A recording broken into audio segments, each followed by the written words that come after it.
Encore 270 milliards de dettes en plus pour la France, qui est déjà endettée de 3000 milliards d'euros. Vous comprenez ou pas? C'est-à-dire en un an, ils ont augmenté leur dette de pratiquement 10%. C'est gigantesque. Vous savez que l'année prochaine, d'après ce que j'ai entendu, le poids de la dette, ça veut dire les intérêts de la dette, ils vont être de 70 milliards d'euros. Ok, ça veut dire que vous devez déjà rembourser 70 milliards et après vous commencez à rembourser la dette. Il va falloir faire des économies, hein. Ça veut dire quoi?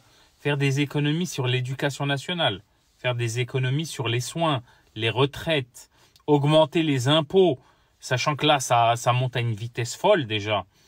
Augmenter, vous savez, quand l'inflation est rapide, bah, quand vous avez 20% de TVA sur tous les produits, et bah forcément, ça les arrange, ça fait encore plus d'argent.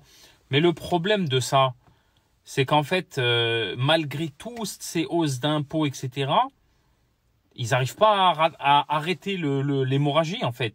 Il va où l'argent? Il va où? Moi, je comprends pas. Message à tous les jeunes. Moi, je vous dis, trouvez-vous une compétence, ok? Trouvez-vous une compétence et partez dans un autre pays. Parce que croyez-moi, l'hiver, il va être, comme ils disent dans Game of Thrones, l'hiver, il arrive. Et là, c'est de pire en pire.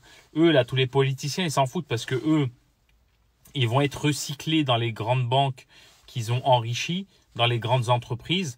Parce que quand vous prenez un crédit de 270 milliards d'euros, forcément, derrière, il y a des banques et des prêteurs qui vont s'enrichir.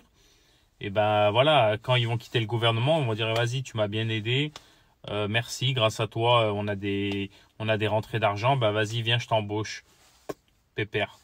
Et c'est les Français qui vont payer ça.